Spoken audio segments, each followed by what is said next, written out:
So I thought I would do a follow-up on the black walnut dye.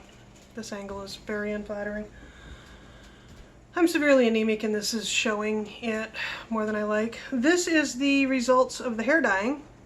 So that was a box of Dollar Store Blonde and a box of Winco Red, and the light isn't giving you the true color. It's a really nice chocolatey brown with some faint redness to it. The trick when you have true black hair, yeah, now it looks like shh. Okay, I'm gonna ignore my hair. The trick when you have true black hair is that a box of blonde and a box of red will usually give you a nice dark brown, chestnut brown. I guess that's yeah, it's chestnut brown. Whereas a box of chestnut brown won't do anything. So don't combine two different brands the way I did. Don't do what I did, because two different brands might have two different sets of chemicals and your hair might literally start smoking and your scalp might burn. Use the same brands. But I've been doing this a long time. Anyway, so this is a follow-up on the black walnut, and you can't see it because everything's in the way, so I'm moving some things. Yeah, I should have planned it out just a little bit better. This is my black walnut dye batch that has been simmering down since last Tuesday. The walnuts are out of it now. I did those in a canvas bag and they're back in the freezer for another dye batch later because they're good forever. At least 5-6 batches if you do it right. Anyway, so this is just dye stock, which, let's see if you can see this. Can you see how thick that is? Okay. So, these are what I test dyed with. This was the original base yarn. Okay, nice light color. This was iron mordanted and simply dip dyed. That's a very flat, I'm not happy with it color. This was a 20-minute simmer. And I don't know if you can see or not, but it's as much stained as it is dyed. This was a overnight simmer. Okay, it's a really nice color. And then this was 2 days at a simmer. Okay, and that's a really nice red brown. Yeah, not the same color. So that's wool. That's wool. Now, I'm going to show you how to break the rules, because sometimes breaking the rules is a good thing. This right here, this right here is an antique, because I buy old yarn, Goodwill. And if you look right, I can read, it's there somewhere. Haha, right there. 50% nylon, 50% acrylic. And everybody will tell you you cannot dye nylon acrylic, especially unless you use like acid dyes or you use Rit dye more. Yeah, it works okay. But you know, you can't dye it with a natural dye. You can't dye it with walnut. Well, that's a 20-minute simmer. Okay, in my walnut pot. I'll use this one because it shows better. Okay, I don't know about you, but I like the natural color much better than I like the white, and that's after 20 minutes. Now remember that this was 20 minutes.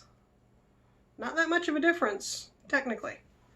Okay, so we're going to do a couple of days of simmer, and in here I have this other one here, which was again a white and green, and it's been in there for almost an hour.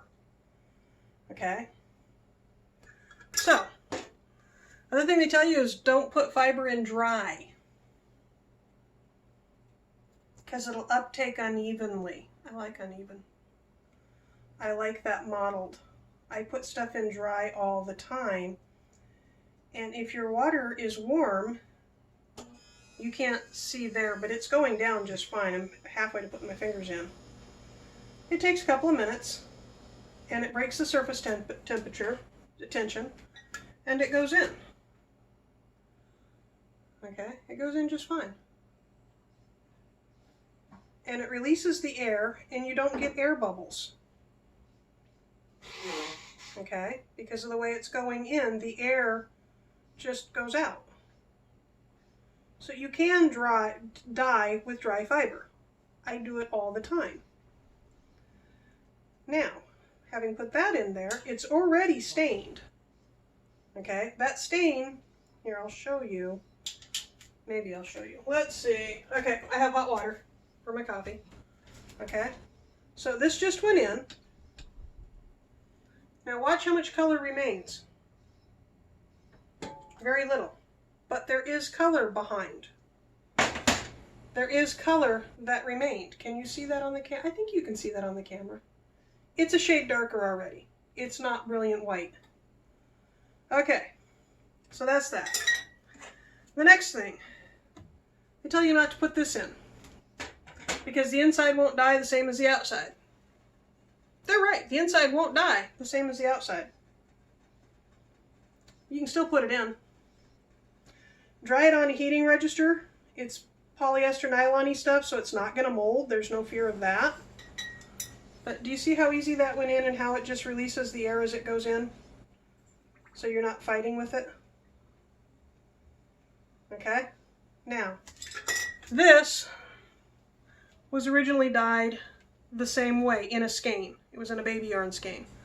And when you do that, when you dye an entire skein in a pot, you get this beautiful gradient. Do you see this beautiful gradient? This is the outside, this is the inside. But all these little specks, can you see them? And all these lighter specks are caused because this takes the dye just as dark as this. So on the inside you have specks, and then on the inside you have specks. I love the effect. I love the gradient that I get when I stick a whole skein of yarn into dye. I am hoping, I have not done this with walnut with this yarn, but I am hoping to get a gradient that covers all three of these. That's my thought process, that the inside will dye like this, that the outside will dye like this, and I'll have a whole bunch of the speckles in the red.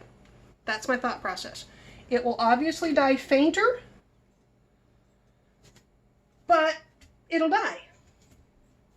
So, for the next 3 days, today is Sunday, from now until probably Tuesday, or until the outside gets nice and dark, this pot is going to be at a simmer on my stove. It'll get turned off when I go to bed, and it'll get turned back on again when the husband gets up. But it's going to be at a simmer on my stove, just simmering away. One of the neat things with dyeing used fiber is it doesn't matter that there's a stain there, because that's just going to become a gradient. It's just going to become another visual appeal. So that's my black walnut whole thing and my dyeing unnatural fibers. Yeah, it stains as much as it dyes. Yeah, it's not a true dye. Yeah, it still looks good. It's still permanent. And I don't mind non-permanent colors, so I dye with blackberry. Blackberry is a fugitive dye. Blackberry is a fugitive dye that turns this really beautiful blue-gray. So why would I care if it's blue-gray or if it's purple? You know, I'm going for the blue-gray in the end. I've got a couple skeins over there that were dyed in May that are still purple. They're hanging in a window to get sun because I want blue-gray, and they haven't turned blue-gray yet. So, Goodwill, bags of yarn, go through, dye the colors you don't like, natural colors. Dye the colors you don't like with Rit dye. It doesn't matter. I gotta turn that thing off and I can't reach it until I'm done with this. Hold on.